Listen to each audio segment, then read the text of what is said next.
আপনারা ব্লাডি মেরির গল্প তো অনেকেই শুনে থাকবেন, কিন্তু যখন আপনারা জানবেন যে আসলে ব্লাডি মেরি কে ছিল, তখন হয়তো আপনার আজ রাতে ঘুম হবে না।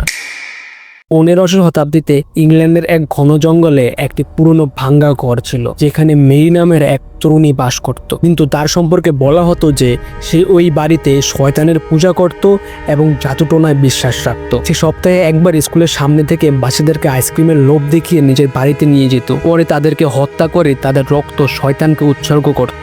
আর এই কথা যখন গ্রামের লোকজন জানতে পারে, তখন তারা একটু সময়ও নষ্ট না করে সঙ্গে সঙ্গে মেরিকে বাড়ি থেকে বের করে আনে এবং জঙ্গলের একটি গাছের সঙ্গে তাকে বেঁধে লাঠি আর পাথর দিয়ে মারতে শুরু করে। এর কিছুক্ষণ পরই সবাই মিলে তাকে পুড়িয়ে ফেলার সিদ্ধান্ত নেয়। কিন্তু যখন তাকে পুরানো হচ্ছিল, তখন সে গ্রামবাসীদের উদ্দেশ্যে একটি অভিশাপ দেয়। সেই অভিশাপটি ছিল, যখনই তোমরা রাতের অন্ধকারে আয়নার সামনে আমার নাম ধরে ডাকবে, আমি আমার প্রতিশোধ নিতে অবশ্যই আসব। কিন্তু সে এর চেয়ে বেশি কিছু বলার আগে লোকেরা তাকে জীবন্ত পুড়িয়ে মারে। আর তার এই ভয়ঙ্কর কাহিনী তখন থেকে আজ পর্যন্ত চলে আসছে। যদিও অনেকেই এই গল্পটিকে মিথ্যা বলে মনে করে, কিন্তু তারপরেও এই কাহিনী মানুষের মনে আগ্রহ জাগিয়ে তোলে।